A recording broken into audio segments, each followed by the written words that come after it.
Shabbat Shalom. Hermanos, de verdad deseamos que el Eterno nos bendiga a todos muchísimo en este día de Shabbat, que podamos disfrutar al máximo de las bendiciones que el Eterno tiene preparadas para nosotros en este día de Shabbat. Bendiciones nuevamente para todos y cada uno de ustedes.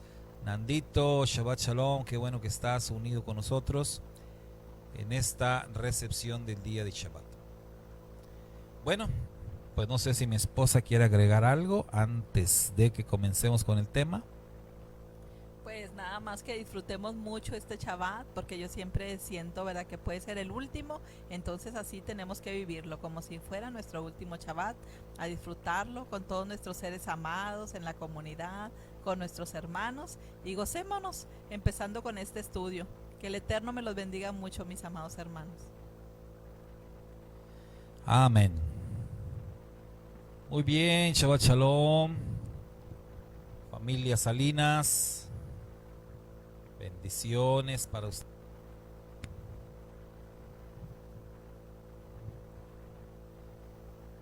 Para nuestra hermana Mari Vaca. Hermana Mari Vaca y hermana Ketita, hermana Poli, bueno, todos los que están por ahí conectados, algunos que alcancé a ver, sus saludos. Bueno, Shabbat Shalom para todos. ¿Y qué les parece si vamos comenzando con el tema del día de hoy?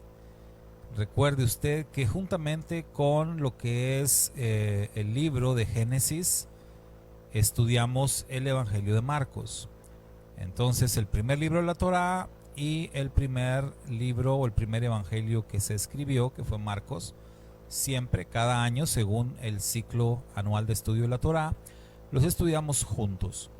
Y esta semana, adiós, ya se fue mi esposa. Y esta semana hemos estado leyendo en capítulo 4 de Marcos a partir del verso 22, el capítulo 5 también y el capítulo 6. Y bueno, hoy vamos a considerar una parte del capítulo 6 de Marcos. Y así que si usted tiene ahí su Biblia, pues puede ir a Marcos capítulo 6. Y básicamente el día de hoy quiero compartir acerca de un solo verso ahí en el capítulo 6 de Marcos. Podemos leer desde el verso 1, pero nos hemos de concentrar en lo que va a ser el verso número 6, es decir, Marcos 6:6. Pero si leemos desde el 1, dice: entonces Yeshua salió y se fue a su pueblo, y sus talmidim le siguieron. En Shabbat comenzó a enseñar en la sinagoga, y muchos que le oyeron se quedaron atónitos y preguntaron: ¿de dónde sacó este hombre todo esto? ¿Qué es esta sabiduría que le ha sido dada? ¿Qué son estos milagros hechos por medio de él? ¿No es él solo el carpintero, el hijo de Miriam, el hermano de Jacob, de José, de Judá, de Simeón? ¿No están sus hermanas con nosotros? Y se ofendían con él. Pero Yeshua les dijo: en el único lugar que la gente no respeta a un profeta es en su propio pueblo, entre sus parientes y en su propia casa. Así que no podía hacer milagros allí, nada más que imponer manos sobre unos pocos enfermos y sanarlos. Él estaba sorprendido de la falta de confianza de ellos. Yeshua se fue a los pueblos y las aldeas de los alrededores enseñando. Bueno, este es el texto que vamos a considerar en el día de hoy. Y ciertamente hay pues varias cosas que podemos comentar, pero repito, nuestro énfasis va a estar en el verso número 6. Ahí es donde queremos concentrar la enseñanza principal de este Shabbat, del inicio de este Shabbat Vayera. Comienza el capítulo 6 de Marcos diciéndonos que Yeshua salió y que se fue a su pueblo. Se fue a su pueblo. Entonces, ¿de qué pueblo está hablando? ¿A qué pueblo se fue? La mayoría de las versiones así lo dicen. Hay otras que dicen se fue a su tierra. A su tierra, a su pueblo. ¿A dónde es que Yeshua se fue? Cuando dice la escritura. Hay una versión de la Biblia de la Universidad de Jerusalén que traduce y vino a su patria. Así traduce. Vino a su patria. Entonces, la pregunta aquí sería, ¿a dónde se fue Yeshua? ¿O a dónde vino Yeshua?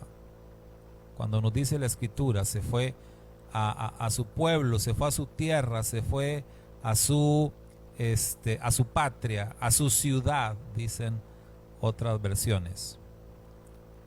¿A dónde se fue Yeshua? Vamos a ver quién nos contesta, quién nos dice. Queremos que interactúen un poquito con nosotros, hermanos, y coméntenos, ¿usted conoce esta respuesta? Cuando la escritura dice, y saliendo Yeshua de ahí, se fue o vino a su ciudad, a su pueblo, a su patria, a su tierra, ¿a dónde? ¿Cuál era su patria? ¿Cuál era su tierra? ¿Cuál era su lugar?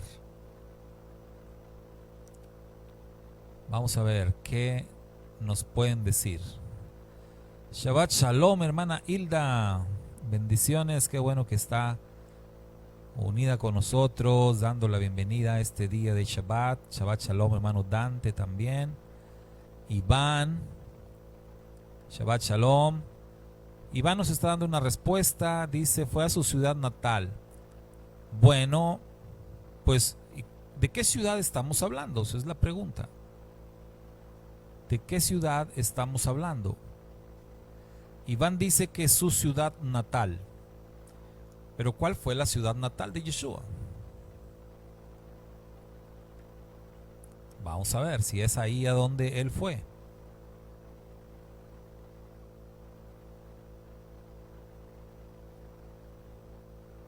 Para hacer algunos comentarios o algunas notas aclaratorias antes de irnos a lo que quiero que veamos el día de hoy en el verso 6.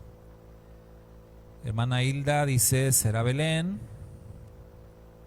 Bueno, Belén o Betlehem en hebreo es la ciudad donde nació, como decía Iván, la ciudad natal. Yeshua nació en Belén. Sin embargo, aunque nació en Belén, no creció en Belén. No creció ahí. Recordemos el relato que dice que ellos viajaron allá porque era la ciudad natal de Yosef, de Miriam. Ellos tenían que ser empadronados, viajaron allá, allá nació Yeshua, pero no radicaban ahí. Después regresaron al lugar donde vivían, como dice Nando. Nandito dice, al lugar donde residía. Entonces sí, ¿dónde fue ese lugar? ¿Dónde creció Yeshua? ¿Dónde vivió con su familia? Precisamente de esto habla aquí el texto, porque la gente de este lugar dijeron que estaban sorprendidos, que de dónde había Yeshua sacado esa sabiduría y todo lo que hacía. En la ciudad de Nazaret, gracias Nando, gracias hermana Hilda, Nazaret, amén, así es. Capernaum, comentó la hermana Ketita, no, Capernaum estaba ahí cerca, era en la misma región de Galilea, pero era en la ciudad de Nazaret, amén, así es, hermana Ángela, hermana Blanquita, Nazaret, y recuerden ustedes, todo esto ocurrió conforme a las escrituras. Él creció en Nazaret y por eso fue llamado Nazareno. Por eso fue llamado Nazareno. Pero recuerden ustedes que la palabra Nazareno en hebreo es Netzer. A él le llamaron Netzer. Y Netzer en hebreo, cual el nombre de la ciudad, tiene que ver con la profecía de Isaías capítulo 11. Una vara saldrá del tronco de Isaí. Un Netzer. La palabra Netzer quiere decir un renuevo. ¿Sí? Nosotros usamos la palabra retoño acá en nuestro idioma, en español, para referirnos a esto, ¿no? Un retoño, una ramita que brota, que sale, pero es un renuevo. Y esa es la palabra Netzer. Entonces, Yeshua creció ahí en Nazaret para ser llamado Netzer, o en español Nazareno. Así que ahí en esta ciudad en donde él creció, donde todo el mundo lo conocía, ahí fue, dice 6.1, llegó a su ciudad y llevó a sus discípulos con él, y en el día de Shabbat entró en la sinagoga. Y entonces, al estar compartiendo Yeshua en la sinagoga, la gente que lo conocía de toda la vida, es decir, en sus 30 años de vida, esa gente quedó muy sorprendida. Y entonces empezaron a decir, ¿qué no es este Yeshua, el que conocemos aquí nosotros, el hijo de Yosef, el hijo de Miriam? Conocemos a sus hermanos. Aquí están Jacobo, José, Judas, Simón, sus hermanas, que también tenía hermanas mujeres. Y hay una parte que dice, y se escandalizaban a causa de él. Dice el verso 3, se escandalizaban. Otras versiones, vamos a ver cómo dicen otras versiones. Dice otra versión, estaban ofendidos con él. Se ofendieron. Otra versión dice, y Yeshua era para ellos un motivo de escándalo. Fíjese, era un motivo de escándalo. Entonces, estas palabras de que se escandalizaron, que se ofendieron con él, pues era porque no aceptaban, la gente de la ciudad de Nazaret, los que conocían a Yeshua de siempre, no aceptaban que él ahora fuera un maestro de Torah, que fuera un rabino, que fuera alguien que estaba siendo usado por Hashem de tal modo que hacía señales y sanaba personas. Entonces, simple y sencillamente no lo aceptaron. Para ellos fue motivo, como dicen algunas versiones, de escándalo. Reaccionaron así como ofendidos, como ¿por qué? ¿Tú por qué estás predicando? ¿Por qué estás sanando personas? ¿Por qué estás haciendo milagros y señales? Ahora, otra cosa que es bueno aclarar es que la palabra que ha sido traducida como carpintero, comúnmente como carpintero, y bueno, la mayoría de las versiones lo han traducido así, tiene su origen en una palabra hebrea que más bien significa como un erudito de la Torah. Entonces por ahí hay cierta controversia y se adjudica esto como una mala traducción. Una mala traducción de una palabra que quizás hubo alguna confusión y se tradujo como, algunos como artesano, como alfarero, como carpintero, pero algunos comentaristas señalan que la palabra original debió de traducirse como un erudito de la Torah, como alguien que estudiaba Torah o se dedicaba a estudiar Torah. Ahora, esto no sería absolutamente nada extraño, pues en la cultura de Yeshua, en la cultura de la época, los primogénitos de cada hogar eran de alguna manera separados para dedicarse más al estudio de la Torá, pues el primogénito debía de ser el sostén de sus hermanos, principalmente en lo espiritual. De tal modo que no era nada extraño que Yeshua se hubiese dedicado mayormente al estudio de la Torá durante sus 30 años de vida. Entonces, eso pues sí coincidiría con estos comentaristas que dicen que se ha hecho una mala traducción de la palabra hebrea original, que no debe ser carpintero, ni alfarero, ni nada de eso, sino como un erudito de la Torá o un estudioso de la Torá. Bueno, ¿qué realmente estaba provocando estas reacciones en la gente de Nazaret? Bueno, porque todo estaba apuntando, los hechos de Yeshua, sus enseñanzas, estaban apuntando a su mesianidad. Estaban apuntando a la revelación de que Yeshua era el Mesías esperado de Israel. Y entonces hay un rechazo, y es muy probable que ese rechazo se debía a lo que algunos manifestaron en cuanto a su lugar de nacimiento. Recordemos que incluso hubo uno de los discípulos de Yeshua que dijo: ¿a poco puede salir algo bueno de Nazaret?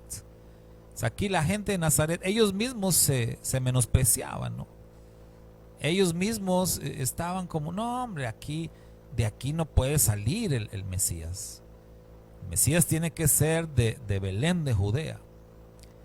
Y ahí el asunto era que la gente, o muchos, o la mayoría, no sabían que Yeshua realmente había nacido en Belén de Judea. Pensaban que era originario de Nazaret cuando no lo era. Él había nacido en Belén, había crecido ahí en Nazaret, pero todo fue preparado por el Eterno. Y él cumplió con la parte profética de nacer en Belén, pero también tenía que cumplir con la parte profética de que aquel pueblo que anduvo en penumbras vio gran luz, que la Galilea de los gentiles tenía que ver la luz de Yeshua resplandecer entre ellos. Y por eso es que Yeshua creció ahí, en esta región, en Nazaret de Galilea. Entonces Yeshua dijo que ciertamente no hay profeta sin honra sino en su tierra, y entre sus parientes y en su propia casa. Estas palabras del verso 4, pues seguramente muchos de nosotros las hemos experimentado en algún momento en nuestra vida.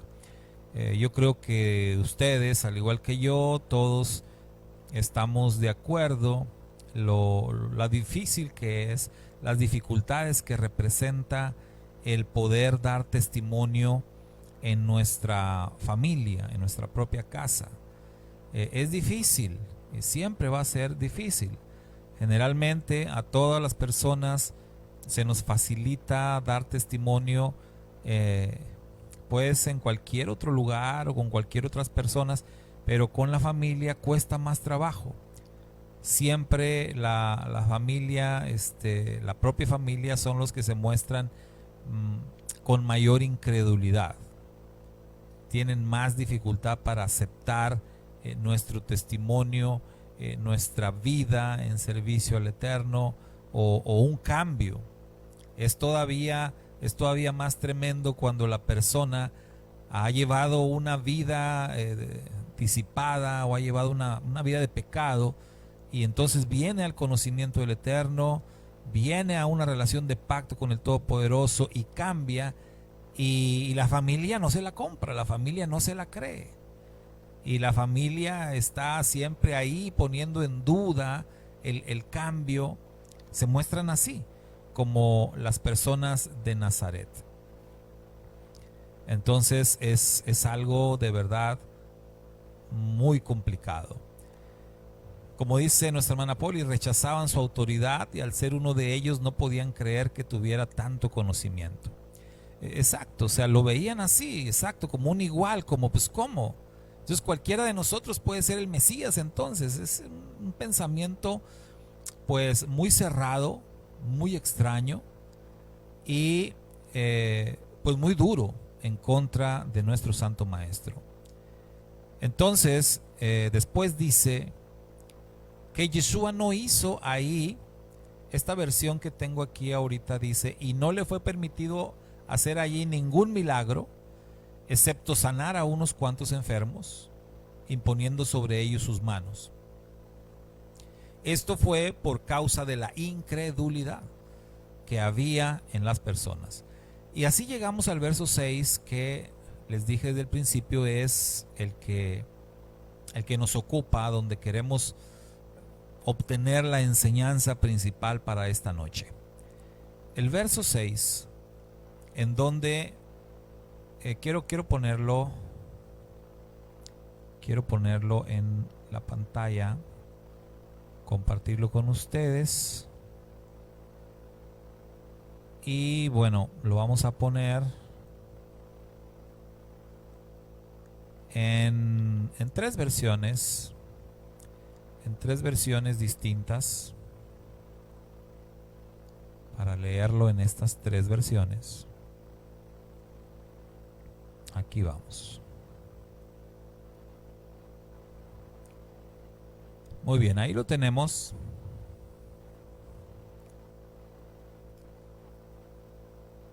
La primera versión que tenemos dice, y estaba maravillado. ¿Quién? Yeshua. Yeshua estaba maravillado de la incredulidad de ellos y recorría las aldeas de alrededor enseñando. Otra versión del mismo texto dice, y se maravilló de su falta de fe y recorría los pueblos del contorno enseñando. Y una versión más dice, y Yeshua estaba asombrado por la falta de emuná que había en ellos y recorría las aldeas de la comarca explicando la Torá. Por supuesto, esta tercera es una versión hebraica del mismo texto. Entonces, ¿qué es lo que tenemos aquí? ¿Qué es lo que podemos observar y qué es la enseñanza que queremos transmitir en esta noche? Bueno, primero, vemos falta de fe. Vemos que hay falta de fe. Entonces, el tema de la falta de fe, es algo lamentablemente recurrente siempre en las Escrituras. En la historia del pueblo de Israel, constantemente hubo falta de fe. En los tiempos de Yeshua, lamentablemente, no se pudo efectuar la inauguración del reino de Dios en aquellos días, en aquellos años, por falta de fe. Incluso entre los discípulos de Yeshua, pareciera que como una constante también hubo falta de fe. En varias ocasiones nosotros podemos leer en los diferentes evangelios que Yeshua señaló a sus discípulos, estamos hablando de las personas más cercanas a Yeshua, varias veces los confrontó diciéndoles que tenían poca fe. Seguramente usted ha leído esta frase, hombres de poca fe. ¿Por qué dudaron? Todos fueron confrontados por esa situación. Incluso Kefa, Pedro, el discípulo más aventajado de Yeshua, el más cercano, su mano derecha, también fue confrontado por su poca fe. Entonces vemos como una característica tristemente recurrente en la vida de los discípulos de Yeshua, los primeros discípulos, esta situación, esta problemática de la falta de fe, esta incredulidad. Así como también vemos en varias ocasiones en los evangelios una frase que se repite una y otra vez, y que es la frase: y sus discípulos creyeron en él. Sus discípulos creyeron en él. Esto nos muestra precisamente el hecho de que los discípulos creyeran en él y volvieran a creer y volvieran a creer, nos muestra esa necesidad tan grande que tenemos todos de estar renovando nuestra fe. Hermanos, la fe, y para ser justos hay que decir la palabra hebrea emuná, y hacer una diferencia entre lo que comúnmente se entiende como fe y lo que es la emuná. Porque según se entiende, la fe es como creer algo, tener una convicción de algo. Pero en ese sentido tenemos que decir que no es lo mismo tener fe que tener emuná, la palabra hebrea emuná, que puede ser traducida como fidelidad. ¿Y por qué no es lo mismo? Mire, puede haber muchas personas que tengan fe en que Yeshua es el Hijo de Dios.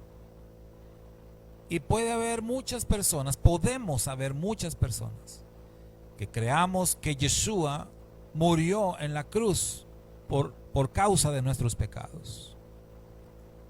Y podemos haber muchas personas que creemos que Yeshua fue sepultado y que resucitó al tercer día. Millones de personas podemos creer esto y podemos confesarlo y podemos decir que tenemos fe. Eso es tener fe, tener una convicción. Estamos plenamente convencidos, lo creemos con todo nuestro corazón, que Él es el Hijo de Dios y que Él murió por nosotros y fue sepultado y que resucitó, y que por medio de su resurrección Él nos otorga la victoria y nos otorga la promesa de la vida eterna. Podemos creerlo, podemos tener fe, pero es probable que no estamos viviendo nuestras vidas en consecuencia. ¿Me explico? Y esa es la diferencia entre fe y emuná. Emuná, que repito puede ser traducido como fidelidad. Emuná es vivir en consecuencia a lo que dices que crees. Emuná es demostrar con hechos. Emuná es porque lo creo, entonces hago. Porque lo creo, vivo. Porque lo creo, obedezco. Esa es la diferencia. Yeshua decía: ¿por qué me llaman Señor y no me obedecen? Si me aman, guarden mis mandamientos. Yeshua está diciendo: tengan emuná. No solamente tengan fe, no solamente digas que crees. Alguna vez nuestro santo maestro relató una parábola de dos hermanos, un padre con dos hijos, y el padre le dijo a uno de sus hijos: hijo, ve a trabajar en mi viña. Y él dijo que no. Y el otro hijo, cuando su padre le dice: ve a trabajar en mi viña, le dice: sí, padre, iré. Pero no fue. Y el que había dicho que no iba a ir, después arrepentido fue. Y Yeshua hizo una pregunta y dijo, ¿quién de los dos hizo la voluntad del Padre? El que dijo que sí iba a ir, pero no fue, o el que dijo que no, pero después arrepentido fue. Y la respuesta es obvia y es clara. El que hizo, por eso la pregunta es, ¿quién te parece que hizo la voluntad? Decir no es lo mismo que hacer. Algunas personas incluso dicen, nada, al cabo que el prometer no empobrece, ¿no? Alguna gente así, pues malvada, porque eso es ser malvado, ¿no? Voy a prometer, al cabo que prometer no me empobrece, o puedo prometer y luego no cumplo. Hay mucho de eso en la política, hay mucha gente que promete y dice cosas y no las hace. Pero en el reino de Dios no hay cabida para tal cosa. En el reino de Dios se trata de ser fiel. Emuná tiene que ver con fidelidad. En el reino del Eterno solamente tienen entrada y tienen cabida aquellas personas que son fieles. No los que dicen, sino los que hacen. Por eso nos dice la Escritura que seamos hacedores. Hacedores de la palabra y no tan solamente oidores. Esto se trata de hacer. La emuná verdadera, no la convicción de algo, no el decir que creo algo, sino el hacer algo. La fe obediente, porque no hay otra fe, sino la fe obediente. Eso es tener emuná, demostrar con hechos que realmente creo. Es como ahora si nosotros decimos, ¿cuántos creen que nuestro Santo Maestro Yeshua va a regresar pronto? ¿Cuántos lo creen? Y todos podemos decir que efectivamente lo creemos. Incluso podemos utilizar esta frase tan hermosa que a mí me gusta usarla y decir creo con perfecta fe. Entonces podemos decir creemos con perfecta fe que Yeshua vendrá pronto. Pero lo que tenemos que ver es qué estamos haciendo en consecuencia de esa declaración. Nuestras vidas demuestran que realmente creemos que Él vendrá pronto. Y ahí es donde está la emuná, en nuestras acciones, no en nuestras palabras. Porque como alguien dijo, las palabras se las lleva el viento. Nuestros hechos, nuestra obediencia, nuestro estilo de vida es en donde se puede mostrar la emuná. Cuando la Escritura dice que nuestro Santo Maestro Yeshua estaba asombrado por la falta de fe de las personas, no está diciendo que estaba asombrado de la falta de convicciones. Probablemente tenían convicciones.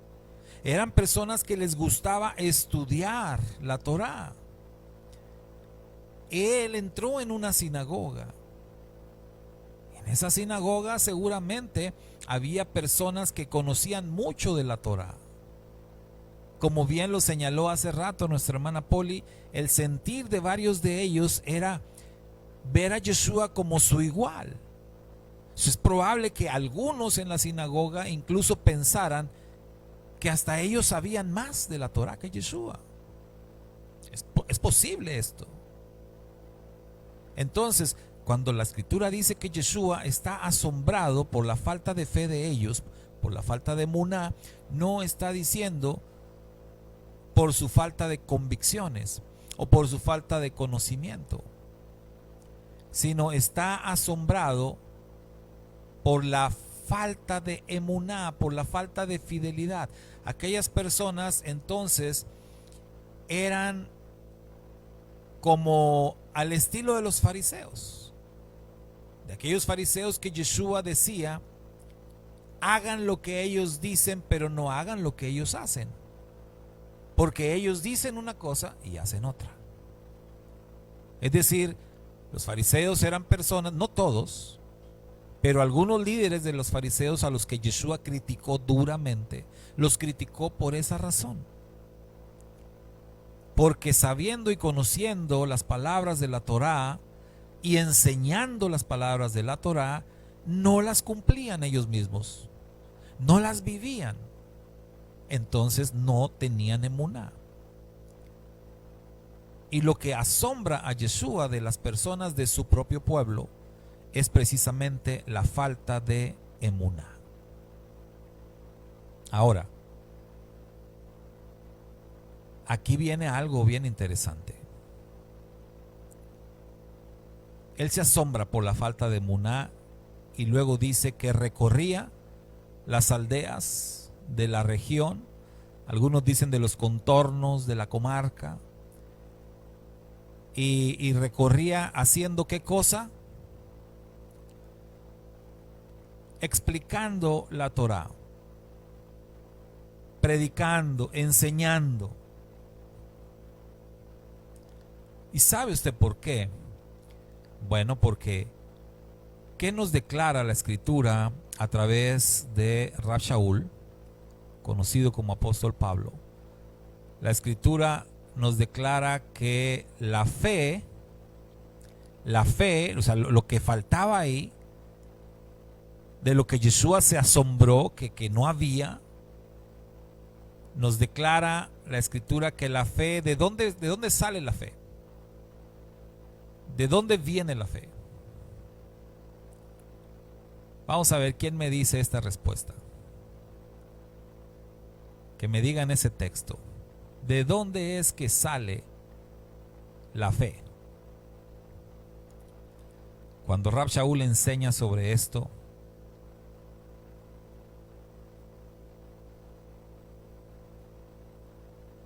aquí en casa ya me dieron la respuesta. Los de cerca ya me dieron la respuesta. Vamos a ver si los de lejos. Del oír. Muy bien, hermana Leida, Nandito, muy bien. Hermana Ketita, así es. De ahí va a surgir la fe. Amén, hermana Ángela, gracias. La fe viene del oír. ¿Y del oír qué cosa? Familia Salina dice el conocimiento de la Torá, la palabra, el oír, así es. La fe viene por el oír y el oír por la palabra de Hashem, por la palabra del Eterno. Entonces, fíjese bien, Yeshua se asombra por la falta de fe. ¿Y qué hace? Pues enseñar Torá. ¿Qué más se puede hacer? Porque el remedio para la falta de fe es la enseñanza de la Torá. No hay otro remedio. Lo que va a generar fe en las personas va a ser escuchar las palabras de la Torá. Escuchar la palabra de Dios. Eso es lo que va a generar fe. De manera que nuestro Santo Maestro nos da una lección tremenda. Cuando tú te encuentres en medio de una situación o en medio de personas complicadas, personas difíciles, duras, incrédulas a más no poder, la solución es la palabra de Dios. Que escuchen la palabra de Dios. Entonces la reacción de Yeshua fue: aquí hay incredulidad, aquí hay falta de emuná, aquí hay falta de fe. ¿Qué necesitan? Palabra, palabra, palabra, palabra. Y entonces él recorre ahí toda la región predicando, enseñando la bendita Torá. Porque solamente la enseñanza de la palabra bendita, de la palabra fiel, es lo que va a generar emuná. Ahora, fíjense bien, porque hace rato dijimos que aquellas personas, que estas cosas que estamos leyendo en Marcos se desarrollan en un contexto dentro de una sinagoga. Y dijimos hace rato que estas personas eran estudiosos de la Torá. Eran personas que tenían convicciones, y muchos de ellos convicciones firmes en la Torá. Entonces la pregunta es, si ellos estudiaban Torá y si ellos asistían cada Shabbat a la sinagoga, y si muchos de ellos probablemente tenían años y años estudiando Torá, ¿cómo es que no tenían fe? ¿Cómo es que no se había producido en ellos fe? ¿Cuál respuesta podemos encontrar a esto? Aquí es entonces donde viene lo que muchos llaman sana doctrina. Hay mucha gente que conoce ese término y usa ese término, la sana doctrina. Aquí preferimos decir la correcta interpretación de la Torá. Aquellas personas ciertamente asistían cada Shabbat a la sinagoga y recibían enseñanzas y enseñanzas de los rabinos de aquella época, y sin embargo no tenían fe, no tenían emuná, no se había generado en ellos la fidelidad al Eterno, porque habían sido enseñados de manera incorrecta. La interpretación de las escrituras bajo la cual aquellas personas habían sido enseñadas no había sido la correcta, de tal modo entonces que no tenían fe, no tenían emuná. Y por eso es que nos dice la escritura que Yeshua lo que hace es recorrer todos los lugares llevando la correcta interpretación de la Torá. Me gusta esta versión que dice explicando la Torá. Las otras dicen enseñando. Él necesitaba explicar la correcta interpretación de la Torá, ya que la mayoría de las personas habían sido enseñados de manera incorrecta. Cuando nos damos cuenta de esto, podemos percibir cuál es la situación en la que se encuentra nuestra generación y cuál era la situación en la que nos encontramos nosotros en algún momento también. Y podemos entender por qué es que nuestro Santo Maestro Yeshua se hizo la pregunta acerca de que si en su regreso hallará fe en la tierra. ¿Será que cuando el Hijo del Hombre regrese hallará fe en la tierra? ¿Hallará emuná? Para que pueda haber emuná, entonces nos enseña nuestro texto en Marcos 6:6, tiene que haber una enseñanza correcta. Tiene que enseñarse la correcta interpretación de la Torá. Solamente en la medida que las personas estudiemos, entendamos y aprendamos y a la vez enseñemos a otros la correcta interpretación de la Torá, será entonces que podrá haber emuná como resultado. Podrá haber fe. La fe se estará generando en la medida que entendamos. ¿Por qué? Porque, hermano, cuando uno realmente entiende algo, lo hace. Lo haces. Lo obedeces. Lo llevas a cabo, lo cumples porque lo has entendido. La gente que no entendía y que por lo tanto no creyó que Yeshua es el Mesías de Israel en aquel tiempo, y hoy en día pasa la misma situación.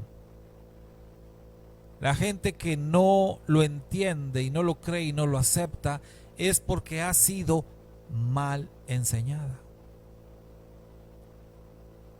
Es así de simple, así de sencillo. Ha sido mal enseñada. Y necesitan que sus ojos sean abiertos a la correcta interpretación de las Sagradas Escrituras. Mañana, primeramente el Eterno, en nuestro servicio y Shabbat, vamos a estar exponiendo acerca de la séptima liyá de la Parashá Vayera, que se encuentra en Bereshit capítulo 22 y que tiene que ver con el sacrificio de Isaac. Abraham sacrifica a su hijo Isaac por mandato del Eterno. Y vamos a hablar mañana y comentar acerca de cómo ese pasaje de la Escritura ha sido también mal interpretado y ha sido mal enseñado. Y que en base a esas enseñanzas erróneas es que hay rechazo hacia la mesianidad de Yeshua, y a que Yeshua tenga que ver algo con Isaac. La generación entonces de los tiempos de Yeshua, y especialmente los de su ciudad, los de su pueblo, estaban mal enseñados y faltos de fe. La solución era entonces la enseñanza correcta de la Torá. Hermanos, nosotros estamos ante una generación no tan distinta de aquella. Estamos ante una generación que también carece de una fe verdadera. Incluso a veces aquellos que formamos parte de una comunidad de creyentes, quizás también actuamos con falta de fe. Decíamos que los discípulos mismos de Yeshua fueron confrontados más de una vez por su falta de fe o por su poca fe. De tal modo que nosotros tenemos que examinarnos a nosotros mismos y preguntarnos si realmente estamos llevando una vida de fe. Porque usted sabe que está escrito: mas el justo por la fe vivirá. El justo por la fe vivirá. Entonces, ¿somos justos? ¿Tenemos fe? ¿Estamos viviendo en base a esa fe que decimos tener? ¿O nos está fallando la fe? ¿O hemos perdido la fe? ¿Cuál es la situación por la que estamos atravesando? Y sea cual sea, lo que sí sabemos es que necesitamos seguir estudiando la sana doctrina. Necesitamos seguir estudiando la correcta interpretación de la Torá. Necesitamos seguir escudriñando los dichos y las enseñanzas de nuestro Santo Maestro Yeshua. Solamente esforzándonos en escudriñar las enseñanzas de Yeshua, será posible que nuestra fe se encienda, que nuestra fe crezca, que nuestra fe prospere, que nuestra fe realmente se convierta en emuná, en un estilo de vida obediente, y que podamos asombrar a otros de una manera positiva. No como Yeshua se asombró por la falta de fe. No como aquellas personas se escandalizaron por la fe de Yeshua, sino que podamos realmente llevar esa fe a un proceso de redención para muchas personas que hoy en día siguen todavía en tinieblas. Eso es lo que necesitamos hacer el día de hoy. Y esa es la enseñanza que nos deja Marcos capítulo 6, verso 6. Estamos en medio de una generación con muy poca fe o sin fe. ¿Qué tenemos que hacer? Enseñar la correcta interpretación de la Torá. Pero para poder enseñarla hay que estudiarla, hay que aprenderla, hay que entenderla, hay que vivirla. Y ese es el desafío que tenemos por delante. Shabbat Shalom, mis hermanos. Shabbat Shalom, y que el Eterno nos bendiga y haga de nosotros personas justas, personas con verdadera fe, personas que obedecemos y enseñamos a obedecer a otros. Bendiciones para todos y cada uno de ustedes. Así nos vamos a despedir de esta transmisión, deseándoles Shabbat Shalom e invitándoles a nuestras actividades de este día de Shabbat. Recuerden ustedes, hoy más tarde, para aquellos que permanecen en el curso de hebreo, pues más tarde la clase con Karencita, y mañana el servicio Shabbat y los estudios, no se los pierda, así como el servicio de Abdalá. Que el Padre nos conceda un feliz y próspero Shabbat a todos y cada uno de nosotros, y a todos nuestros hermanos que en todas las 4 esquinas del mundo, al igual que nosotros, también guardan y disfrutan del día del Shabbat. Shabbat Shalom, y nos despedimos